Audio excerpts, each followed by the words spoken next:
تعریف و توصیف، حمد و ثنا اس اللہ رب العزت وحدہ لا شریک لہ کے لیے ہے، جس اللہ وحدہ لا شریک لہ نے اپنے فضل و کرم کے ساتھ اپنے پیارے اور آئندہ جمعہ مبارکہ میں ماہ رجب کی مناسبت سے سلسلہ کلام، سلسلہ گفتگو کا آغاز کیا جائے گا، کیونکہ اگلا جمعہ جو ہے وہ ماہ رجب شریف کا پہلا جمعہ بھی عطا کی۔ حضرت سلیمان علیہ السلام، حضرت داؤد علیہ السلام یہ اللہ کے نبی بھی تھے اور بادشاہ بھی تھے، حکمرانی بھی اور بادشاہت بھی انہیں عطا کی گئی، لیکن تمام انبیاء کرام میں اور مرسلین اعظام میں تنہا اور اکیلے نبی کریم علیہ السلام ہیں جنہوں نے اللہ کریم کے عطا کیے ہوئے نظام پر ایک اسلامی اور دینی ریاست کی بنیاد رکھی۔ اس سے پہلے کسی نبی اور کسی رسول نے جو دین کی تبلیغ اور دین کی دعوت کا فریضہ سر انجام دیا، اس دین کی دعوت اور تبلیغ کی بنیاد پر کسی نے بھی ریاست قائم نہیں کی۔ سب سے پہلے اور اکیلے نبی کریم علیہ السلام کی ذات اقدس ہے جنہوں نے باقاعدہ ایک ریاست کی بنیاد ڈالی۔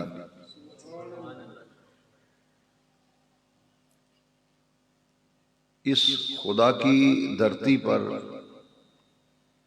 نبی کریم علیہ السلام نے اپنی حیات مقدسہ کے 63 برس گزارے۔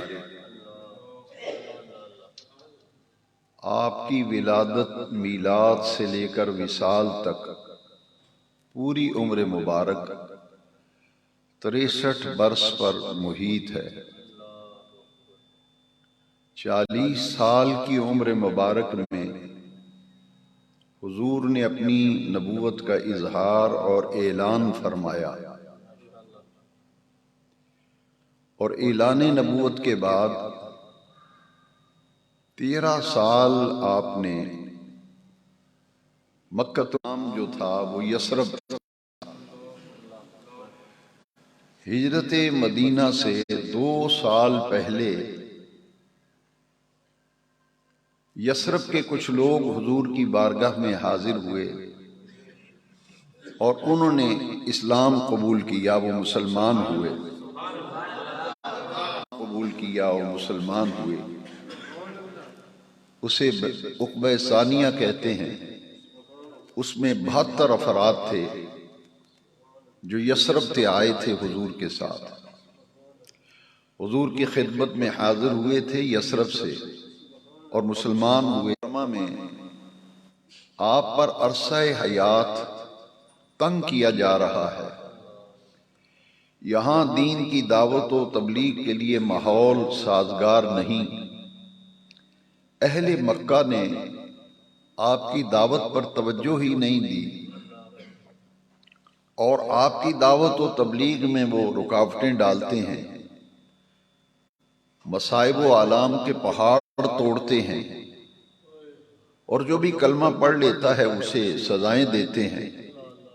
تو ان 72 افراد نے، اور جو پہلے مسلمان ہوئے تھے 1 سال پہلے، وہ اکٹھے ہو کے آئے تھے۔ انہوں نے کہا کہ ہماری یہ درخواست ہے اور ہماری یہ التجا ہے، ہم ایک عرضی اور درخواست لے کے آئے ہیں کہ آپ شہر مکہ مکرمہ کو خیر بات کہہ دیں اور آپ ہمارے ہاں یثرب میں تشریف لے آئے، وہاں آپ کے جان، عزت، آبرو سب کی حفاظت کے لیے ہم جو بھی قربانی دینی پڑی اس کی ذمہ داری ہم اٹھاتے ہیں۔ تو یثرب میں آپ کو کوئی تکلیف نہیں ہوگی، ہم دل و جان سے آپ کا ساتھ دیں گے، اور اہل یثرب آپ کے منتظر ہیں۔ آپ ہمارے ہاں تشریف لے آئیں، وہاں آسانی سے آپ دین کی دعوت و تبلیغ کا کام کر سکیں گے، اور گرد و نواح کے قبائل جو ہیں وہ بھی مسلمان ہو جائیں گے۔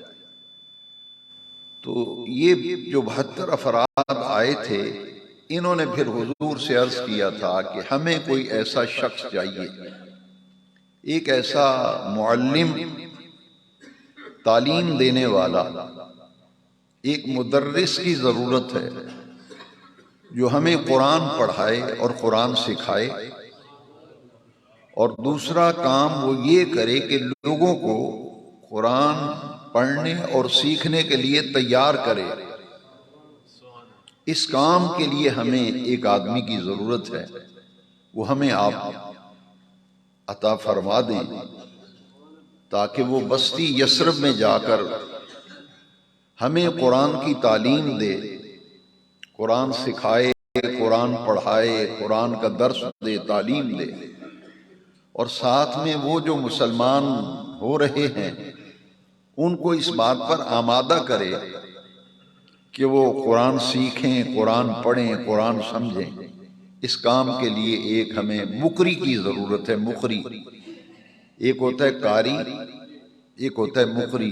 قاری ہوتا ہے جو قرآن پڑھے، مقری وہ ہوتا ہے جو قرآن پڑھائے۔ ہم پڑھانے والے کو بھی قاری کہتے ہیں، جبکہ پڑھانے والے کو عربی میں مقری کہتے ہیں۔ ان کا ایک مقری کی ضرورت ہے، معلم بھی کہتے ہیں، مدرس بھی کہتے ہیں، استاد بھی کہتے ہیں۔ تو حضور نے جس نوجوان کا انتخاب کیا تھا، یہ نوجوان بڑے امیر کبیر گھرانے کا تھا۔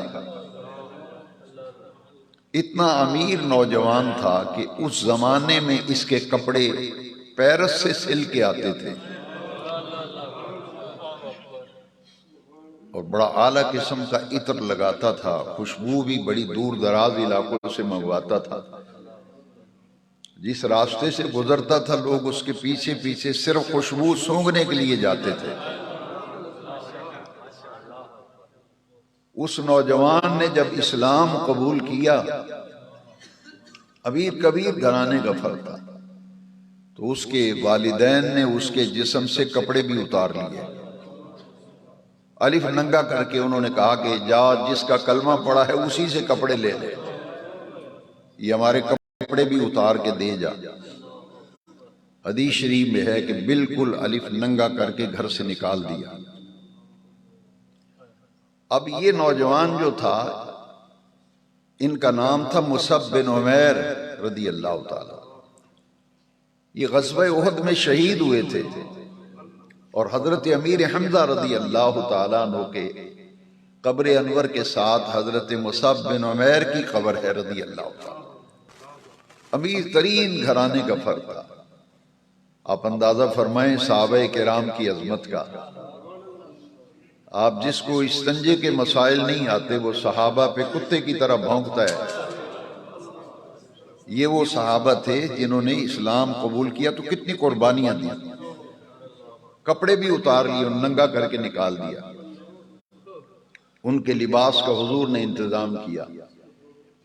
جب یثرب والوں نے کہا کہ ہمیں مقری کی ضرورت ہے تو حضور نے مصعب بن عمیر کو بلایا، فرمایا جاؤ تمہاری یثرب میں ڈیوٹی لگاتا ہوں، وہاں جا کے دین کی تبلیغ بھی کرو، قرآن کی تعلیم بھی دو، یہ جو مسلمان ہوئے ہیں انہیں اسلام سکھائیں، قرآن پڑھائیں، دین کی تعلیم دیں۔ تو یہ حضرت مصعب بن عمیر وہاں چلے گئے، ہجرت مدینہ سے 1 سال پہلے انہوں نے وہاں جا کر دین کا بڑا کام کیا، بہت سے لوگوں کو اسلام قبول کرنے پہ آمادہ کیا۔ جو مسلمان تھے ان کی تعلیم اور تربیت کا اہتمام کیا، اور پھر مسجد نبوی شریف کے دروازے پر ایک دن ہجرت مدینہ کے بعد حضور جب گزرے دروازے سے تو یہ مصعب بن عمیر دروازے میں بیٹھے ہوئے تھے مسجد نبوی، اور ان کے جسم پر جو لباس پہنا ہوا تھا اس پر پیبند لگے ہوئے تھے، پیبند، ٹاکیاں لگی ہوئی تھی۔ تو حدیث شریف میں ہے کہ حضور کی آنکھوں میں آنسو آ گئے، فرمایا یہ وہ شخص ہے جس نے اپنی جوانی دین کے لیے وقف کیا، جس نے گھر بار قربان کر دیا، ماں باپ نے نکال دیا گھر سے، لیکن دین اس قدر راسخ تھا کہ اس نے ساری زندگی قرآن پڑھنے پڑھانے میں کھپا دی تھی۔ اس لیے کتابوں میں لکھا ہے یہ وہ مقری ہے جس نے اپنی ساری زندگی ایک کام کے لیے وقف کی ہوئی تھی، وہ تھی کہ میں نے اللہ کے قرآن کی خدمت کرنی ہے، قرآن سکھانا ہے، سیکھنا ہے، پڑھنا ہے، پڑھانا ہے۔ تو انہی کو دیکھ کر حضور نے فرمایا، جو حضرت سیدنا عثمان غنی ذی النورین رضی اللہ عنہ حدیث کے راوی ہیں اور ابن ماجہ شریف میں حدیث ہے، پھٹا ہوا لباس دیکھ کر، پیبند لگے ہوئے، تو حضور نے کیا فرمایا کہ یہ جو پیبند لگے ہوئے ہیں بظاہر ساری زندگی قرآن پڑھنے پڑھانے میں اس نوجوان نے وقف کی، جوانی اسی کام میں کھپا دی، وہ فرمایا خیرکم من تعلم القرآن وعلمہ، تم میں سے بہترین لوگ وہ ہیں جو قرآن سیکھتے ہیں، قرآن سکھاتے ہیں، بہترین لوگ وہ ہیں جو قرآن پڑھتے ہیں اور قرآن پڑھاتے ہیں۔ ایک سال انہوں نے ایسا کام کیا یثرب کی وادی میں کہ اسلام کے لیے راستے ہموار ہو گئے، اور ٹھیک ایک سال بعد پھر حضور نے اپنی مکی تبلیغی مکی زندگی کے 13ویں سال کے آخر میں حضور نے پھر مکہ مکرمہ کو خیر باد کہا اور ہجرت کی، اور اللہ کا وہ گھر جو شہر مکہ میں ہے اس کی زیارت کر کے حضور شہر یثرب کی طرف چلے گئے، بس یثرب بستی کی طرف۔ اور یثرب ایسی سرزمین تھی جہاں صحت مند آدمی جاتا تو وہ اس کی صحت خراب ہو جاتی تھی، وہ علیل ہو جاتا تھا، بیمار ہو جاتا تھا، لیکن جب حضور ہجرت فرما کر تشریف لے گئے تو یہ یثرب کی جگہ پھر اس کا نام مدینہ طیبہ رکھ دیا گیا، مدینہ طیبہ۔ وہ جو پہلے صحت مند آدمی جانے سے بیمار ہو جاتا تھا، حضور کے قدم رنجہ فرمانے اور ہجرت فرما کر وہاں قیام فرمانے کی برکت سے اس جگہ کو یہ مقام ملا کہ غبار المدینہ شفاء الجذام، مدینہ شریف کا جو گرد و غبار ہے یہ تو کوڑ کی بیماریوں کے لیے بھی شفا ہے۔ یہاں حضور تشریف لے گئے ہجرت فرما کر، اور یہ آپ بیانات میں اور جماعت میں اور یوم صدیق اکبر کی محفل میں بھی سن چکے کہ یہ حضور کے ہجرت کے ساتھی جو بنے وہ سیدنا ابو بکر صدیق ہیں رضی اللہ عنہ۔ یہ انتخاب رب کا ہے، یہ انتخاب رب کا ہے، اس لیے کہ ہمارا ایمان ہے کہ حضور اپنی مرضی سے تو کچھ کہتے نہیں،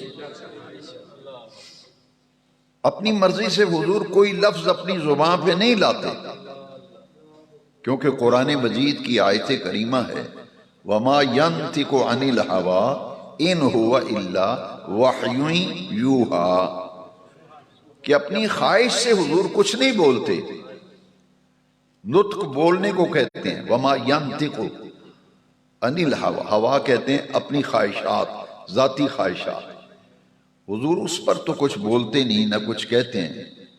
ان ہوا الا وحی یوحا، حضور تو وہی بولتے ہیں جو رب کی مرضی اور مشیت ہوتی ہے۔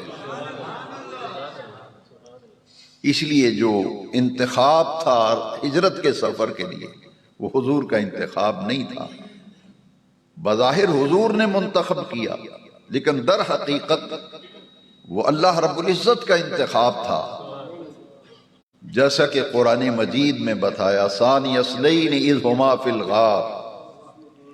یہ حضور کو اتنے پیارے تھے سیدنا صدیق اکبر رضی اللہ عنہ، اتنے پیارے تھے کہ ہجرت کے سفر میں حضور ساتھ لے گئے، غار میں ساتھ رہے۔ تو حضور نے ایک موقع پر فرمایا کہ اے ابو بکر، تو نے غار میں میرے لیے جگہ بنائی تھی، تو نے میرے لیے غار میں جگہ بنائی تھی، میں تیرے لیے مزار میں جگہ بناؤں،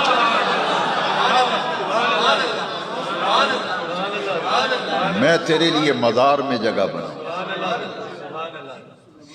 غار میں میری جگہ بنانے کے لیے تو پہلے گیا تھا، اور میں مزار میں تیری جگہ بنانے کے لیے مزار میں پہلے جاؤں گا۔ یہ فیصلہ تو عرش والے رب کا ہے۔ تو آج کا نوجوان پھر کیوں بہکتا ہے ان لوگوں کی باتوں میں؟ جس نے گھر بار لٹا دیا وہ چند کھجورے کھا گیا۔ کیسی امت کی بدبختی ہے، جس نے گھر کا گھر لٹا دیا۔ جس نے پوچھا ابو بکر کتنا مال لائے ہو؟ تو عرض کی حضور میں نے تو سوئی بھی نہیں چھوڑی گھر میں، پورا گھر قربان کر دیا۔ باغ فدق کا نام لے کر لوگ یہ کہتے ہیں کہ ابو بکر باغ کھا گیا۔ کیسے داہنجار لوگ ہیں، جس نے گھر بار لٹایا وہ چند کھجوروں، ٹوکری کھجوروں کی کھا گیا۔ وہ کیسی بات ہے؟ فسانے گھڑے ہوئے ہیں لوگوں نے۔ یہ دختر کن کی ہے؟ رسول اعظم صلی اللہ علیہ وسلم۔ سیدنا صدیق اکبر رضی اللہ تعالیٰ عنہ وہ عظیم المرتبہ شخصیت ہیں جن کے بارے میں قرآن کی نص آئی، ایک نہیں کئی مقامات پر۔ تو ہجرت کے سفر میں حضور کے ساتھ ہیں۔ تمام سیرت کی کتابوں میں لکھا ہے کہ کبھی حضور کے آگے چلتے ہیں، کبھی پیچھے چلتے ہیں۔ یہ کھجوریں کھا گئے کہ حضور نے فرمایا ابو بکر تم سیدھے ہو کے کیوں نہیں چلتے؟ سفر ہجرت کبھی میرے دائیں طرف چلنے لگتے ہو، کبھی بائیں طرف، کبھی آگے کبھی پیچھے، ایک جگہ چلو میرے ساتھ۔ صدیق اکبر نے عرض کی حضور چلتے چلتے جب خیال آتا ہے نا کہ دشمن یہاں نہ بیٹھا ہو تو میں دائیں طرف آ جاتا ہوں، جب یہ خیال آتا ہے کہ دشمن بائیں طرف یہاں نہ چھپا ہو تو پھر ادھر آ جاتا ہوں، جب یہ خیال آتا ہے کہ دشمن عقب میں تعاقب نہ کر رہا ہو تو پیچھے چلنے لگتا ہوں، اور جب یہ خیال آتا ہے کہ سامنے سے حملہ آور نہ ہو تو پھر آپ کے آگے آگے چلتا رہتا ہوں، اس لیے کہ جو حملہ ہو سب سے پہلے میرے اوپر ہو، آپ تک کوئی پہنچ نہ پائے۔ مال بھی ہمہ وقت حضور پہ قربان کرنے کے لیے بے قرار رہتے تھے، اور جان بھی ہمہ وقت حضور پہ قربان کرنے کے لیے تیار رہتے تھے۔ 1.25 لاکھ صحابہ ہیں لیکن اکیلے ابو بکر صدیق ہیں۔ ام المومنین حضرت عائشہ صدیقہ فرماتی ہیں کہ میرے ابا جان ابو بکر کے مال میں حضور اس طرح تصرف کرتے تھے جس طرح اپنے مال میں آدمی تصرف کرتا ہے۔ جیسے آپ کی جیب میں پیسے ہوں، گھر میں پڑے ہوں، تو آپ کی مرضی سے ہی وہ خرچ ہوتے ہیں، آپ اپنی مرضی سے خرچ کرتے ہیں۔ صدیق اکبر وہ ہیں کہ مال ابو بکر کا تھا اور ان کی جیب میں سے اور ان کے مال میں سے حضور اس طرح خرچ کرتے تھے جس طرح آدمی اپنا مال خرچ کرتا ہے۔ وہ باغ فدق کھا گیا، کھجوریں کھا گیا۔ جس نے اسلام قبول کیا تو گھر میں اور جیب میں ٹوٹل رقم جو تھی کرنسی وہ 40,000 تھی، ٹوٹل رقم جمع پونجی 40,000۔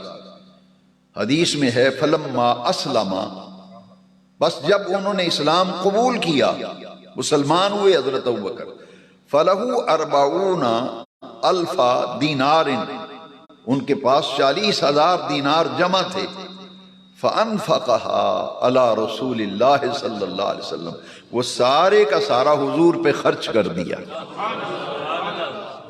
وہ سارے کا سارا خرچ کر دیا۔ غزوہ تبوک کے موقع پر گھر بار لٹا دیا۔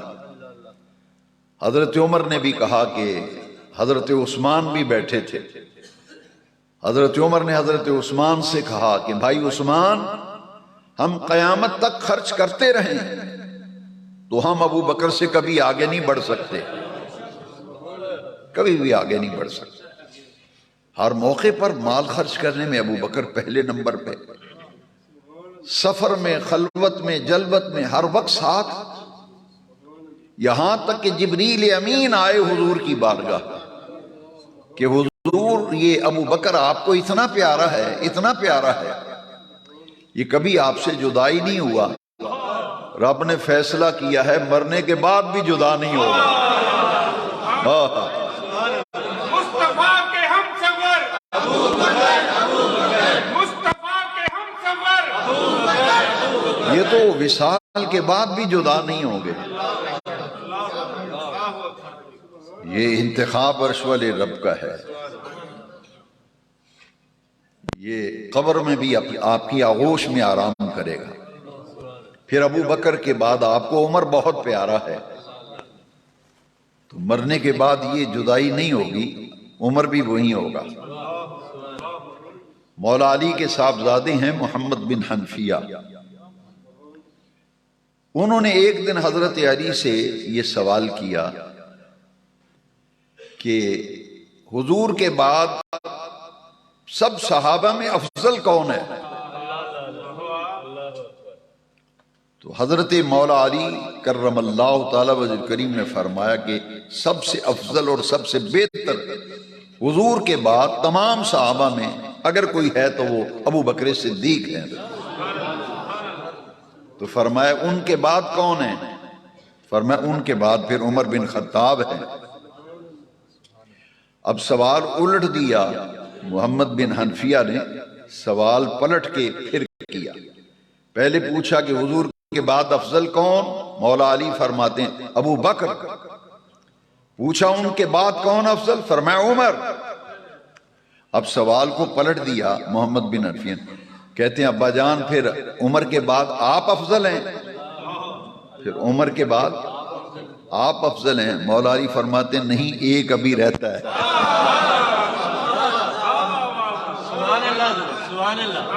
ایک ابھی رہتا ہے۔ پوچھا ابا جان وہ کون ہے؟ فرمایا عمر کے بعد پھر افضل ہے تو عثمان غنی ذی النورین ہے۔ اب ان کے بارے میں تو ذرا قرآن کی آیت سنیے کہ ان کے آپس کے تعلقات کیسے تھے، یہ قرآن سے پوچھ لیں، کسی اور سے پوچھنے کی کیا ضرورت ہے؟ قرآن سے پوچھیں کہ صحابہ کے آپس میں کیسے تعلق تھے، ان کا پیار محبت جو اس کی کیفیت کیا تھی۔ تو 26ویں پارے میں سورہ فتح کے آخری رکوع کی جو آخری آیت کریمہ ہے اس میں ہے رحماء بینہم، رحماء بینہم، بینہم کا معنی ہے آپس میں، بینہم کا معنی ہے ان کے درمیان کیا کیفیت تھی، بیان رب کا قرآن کر رہا ہے۔ رحماء بینہم، آپس میں بڑے رحم دل، آپس میں بڑے نرم مزاج اور نرم خو تھے، رحماء بینہم۔ اور اس کا اردو میں ترجمہ ہے کہ باہم شیر و شکر تھے، باہم شیر و شکر تھے۔ شیر دودھ کو کہتے ہیں، دودھ میں اگر شکر ڈالیں، چینی ڈالیں تو دودھ سے جدا کی جا سکتی ہے، اس میں اگر مکس کریں شکر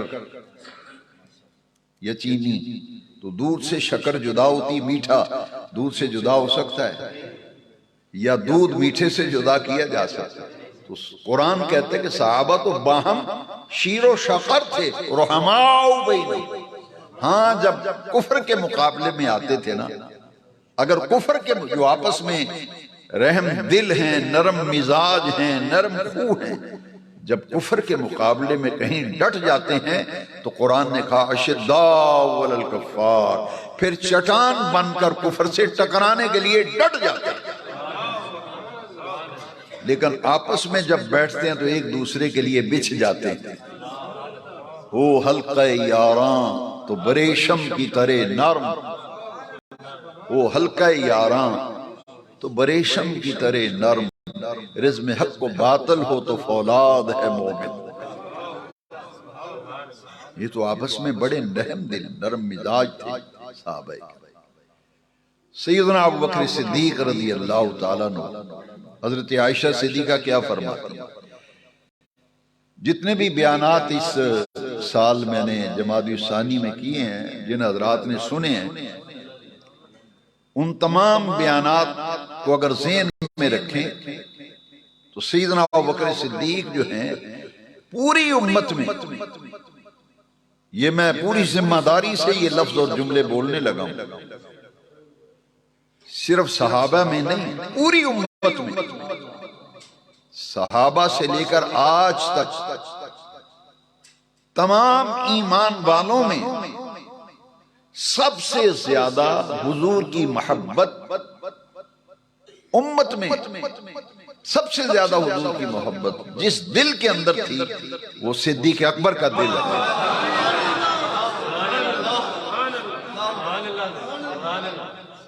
یہ کیفیت ہوتی ہے اور یہ جدا جدا کیفیت ہوتی ہے، اور میں ہر بات دلیل سے کرتا ہوں، دلیل کے بغیر میں بات نہیں کرتا۔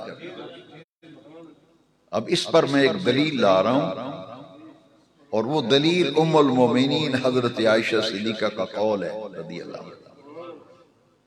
فرماتی ہیں ایک لوگوں کا سورج ہے اور ایک ہمارا سورج ہے۔ حضرت عائشہ صدیقہ کے وہ میں جملے آپ کو سناتا ہوں عربی میں، چونکہ ان کی مادری زبان عربی تھی نا۔ فرماتی ہیں لنا شمس، شمس سورج کو کہتے ہیں، لنا کا معنی ہے ہمارا، ہمارے لیے یا ہمارا، لنا شمس وللآفاق شمس، فرماتی ہیں ایک ہمارا بھی سورج ہے، ایک لوگوں کا سورج ہے اور ایک ہمارا سورج، لنا شمس وللآفاق شمس، فرماتی ہیں ایک لوگوں کا سورج ہے، ایک ہمارا سورج ہے، وَشَمْسِي تَطْلُعُ بَعْدَ الْعِشَاءِ، وَشَمْسِي تَطْلُعُ بَعْدَ الْعِشَاءِ، لوگوں کا سورج صبح طلوع ہوتا ہے، فرماتی ہیں ہمارا سورج عشاء کے بعد طلوع ہوتا تھا۔ وَشَمْسِي، شمسی کا معنی ہے ہمارا سورج، تطلع طلوع ہوتا تھا بعد العشاء، عشاء کے بعد۔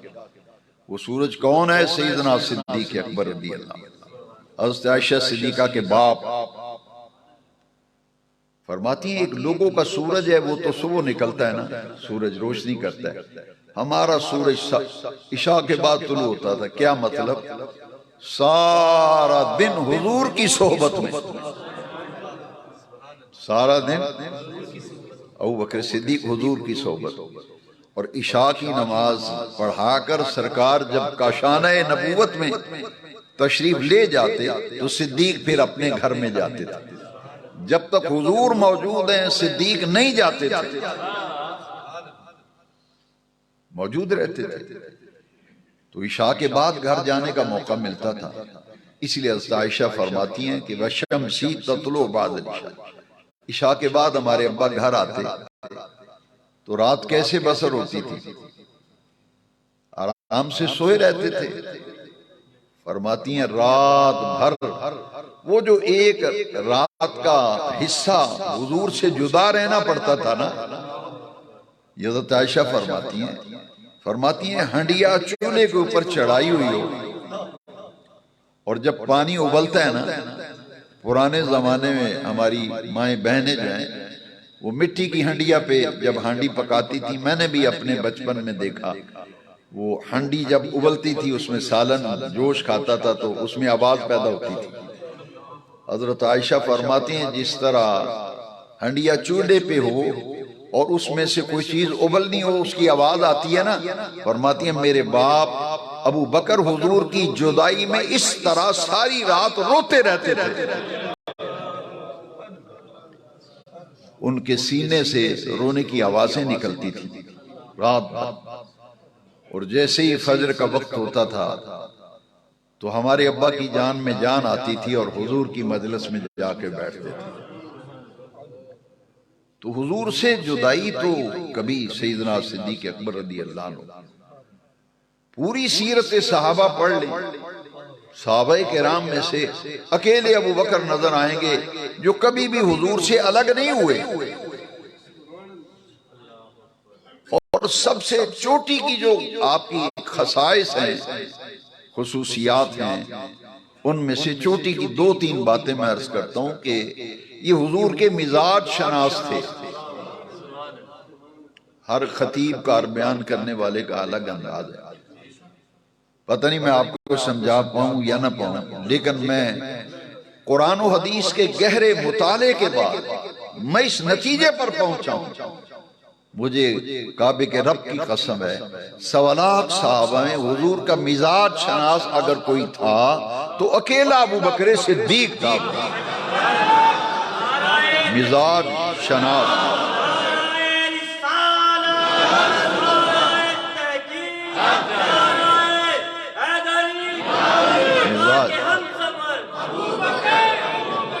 مزاج شناس نبوت ان کا لقب ہے، یہ تو آپ کو ہر کتاب میں ملے گا کہ ابو بکر مزاج شناس نبوت، حضور کے مزاج کو، شناس کا معنی ہے پہچاننے والا، مزاج شناس، حضور کے مزاج کو، حضور کی طبیعت مبارکہ کو سب سے زیادہ سمجھنے والا 1.25 لاکھ صحابہ میں اکیلا ابو بکر صدیق تھا۔ اور پھر اس سے بھی ذرا اوپر کے درجے میں آ کر سنیں کہ حضور کا رازدار اگر کوئی تھا، رازدار 1.25 لاکھ صحابہ میں حضور کا رازدار اور رازدان اگر کوئی تھا، اس کا نام بھی ابو بکر صدیق تھا۔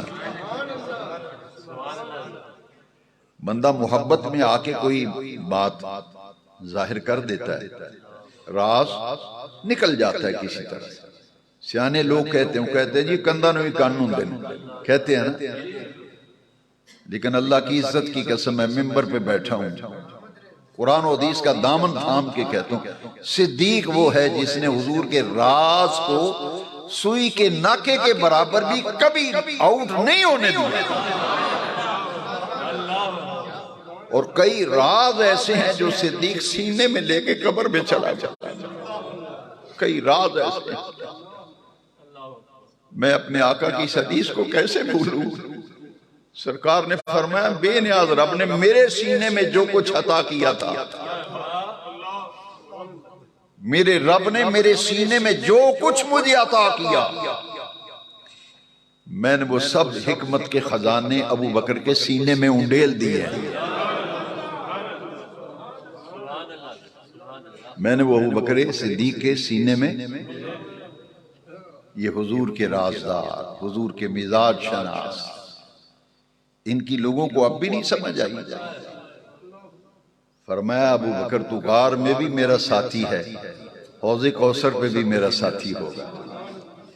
جنت میں جب سرکار دروازہ جنت پہ دستک دیں گے، حدیث شریف ہے، تو حضور کے بعد جو جنت کے دروازے پہ دستک دے گا وہ ابو بکر صدیق ہوگا۔ جب قبریں کھلیں گی میدان محشر میں لوگ جائیں گے تو حضور کے ساتھ میدان محشر میں کون جائے گا؟ فرمایا میرے دائیں طرف ابو بکر ہوگا، بائیں طرف میرے عمر ہوگا، ہاکذا نبعث یوم القیامہ، قیامت کے دن اس طرح ہم اپنی قبروں سے نکل کر جنت میں جائیں گے، میدان محشر میں جائیں گے اس طرح سے۔ اب جہاں میں نے بیان شروع کیا تھا وہیں ختم کروں گا. جو لوگ پہلے آئے انہوں نے تو سن لیا ہے. میں نے کیا عرض کیا تھا کہ 1.25 لاکھ نبیوں میں اکیلے آمنہ کے لال ہیں، تاجدار کائنات ہیں، جنہوں نے تبلیغ اور دعوت کی بنیاد پر ریاست کی بنیاد رکھی تھی. کسی نبی نے حکومت قائم نہیں کی.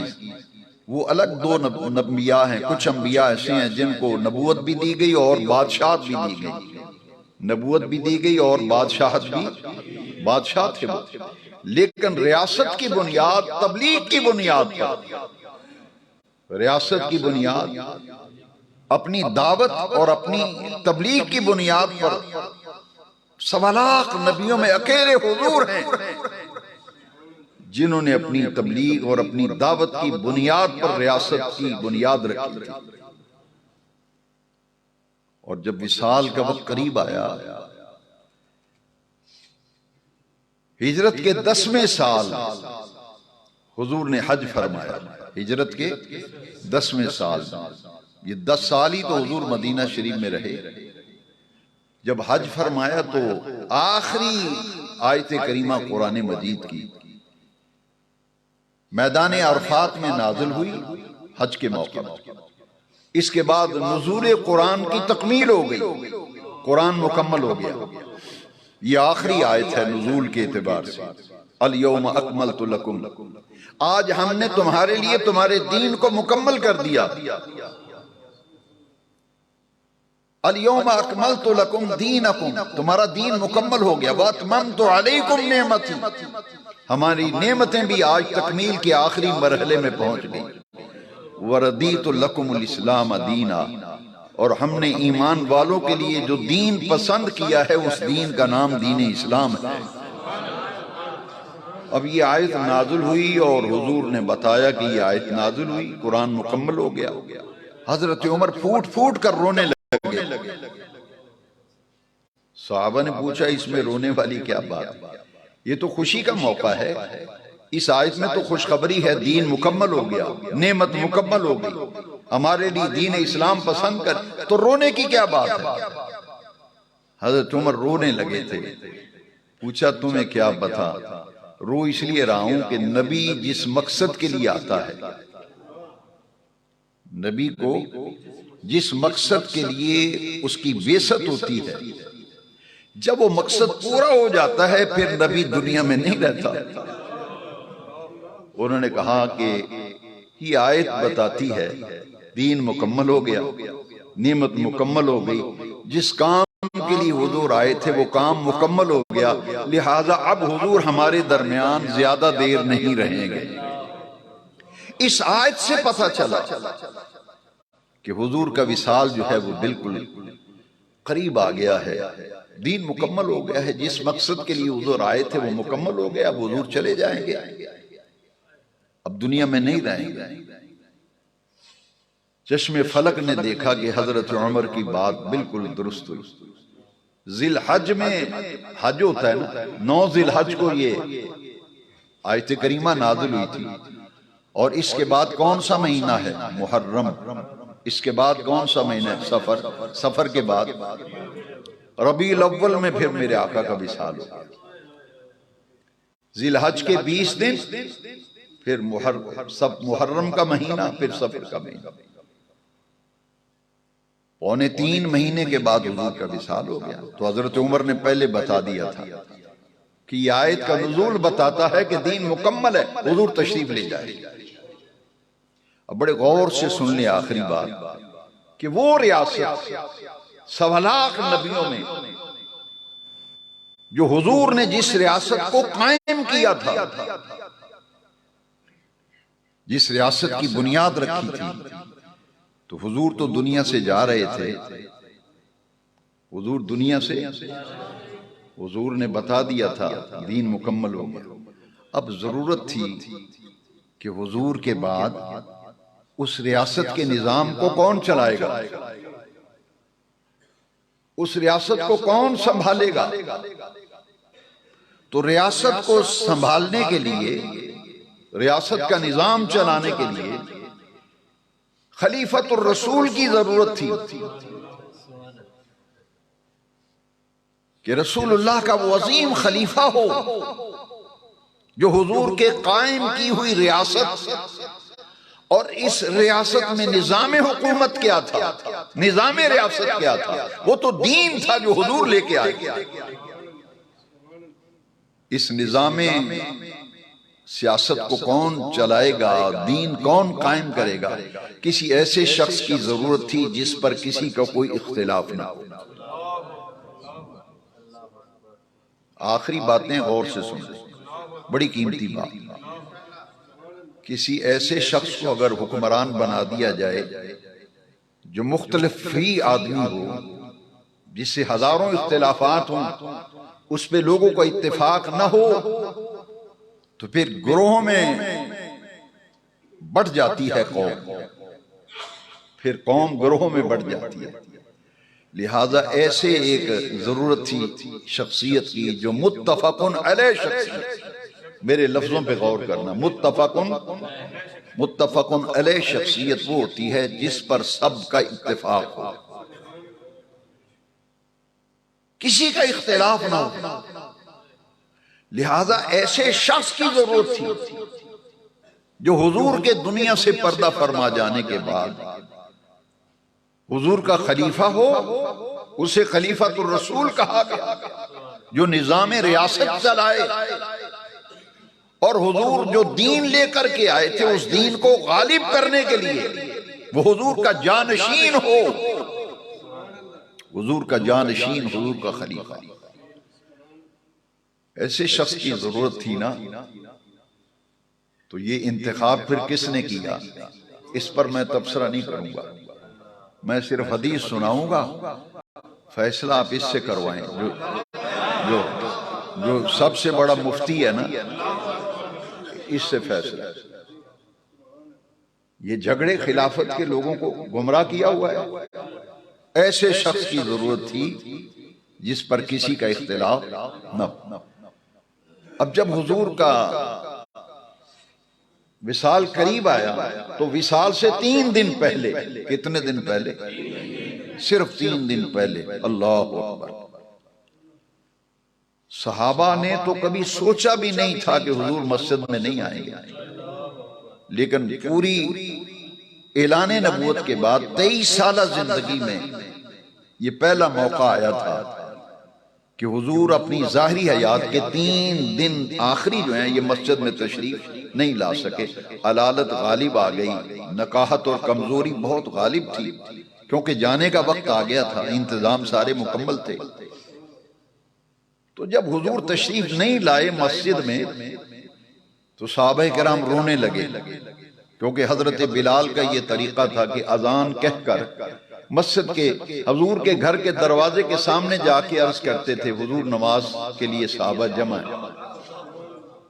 تو 3 مرتبہ بلال نے جا کے کہا حضور صحابہ جمع ہیں، تشریف لائیے اور نماز پڑھائیے، لیکن اندر سے جواب نہیں آیا۔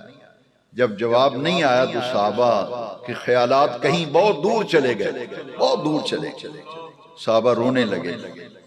حضور نے حضرت عائشہ سے پوچھا یہ مسجد سے جو آہوں، سسکیوں اور رونے کی آوازیں کیسی ہیں؟ حضور صحابہ جمع ہیں۔ 3 مرتبہ بلال آ کے بتا گیا کہ صحابہ جمع ہیں نماز کے لیے، آپ کا انتظار ہو رہا ہے، تو آپ تشریف نہیں لے گئے نا نکاحت کے باعث، اس لیے صحابہ رو رہے ہیں، آوازیں آ رہی ہیں۔ حضور نے فرمایا تو یہ کیا چاہتے ہیں آپ؟ حضور وہ چاہتے ہیں کہ آپ تشریف لائیں اور نماز پڑھا دیں۔ فرمایا میں اپنی طبیعت میں نکاحت اور ذوف پاتا ہوں۔ فرمایا مرو ابا بکر فلیصلی بالناس، جاؤ ابو بکر صدیق کو کہو میرے مصلی پہ کھڑا ہو کر میرے غلاموں کو نماز پڑھا دے۔ یہ اشارہ سمجھیے آپ۔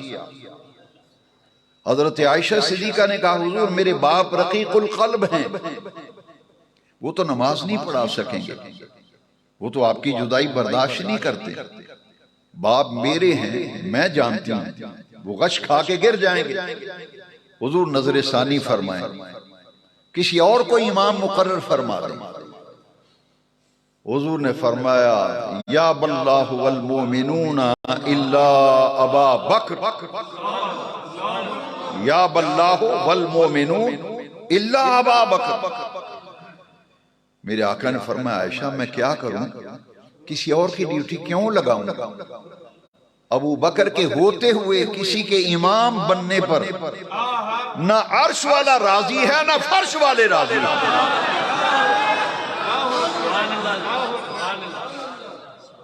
یا باللہ والمومنون الا ابا بکر، مسلم شریف کے لفظ ہیں۔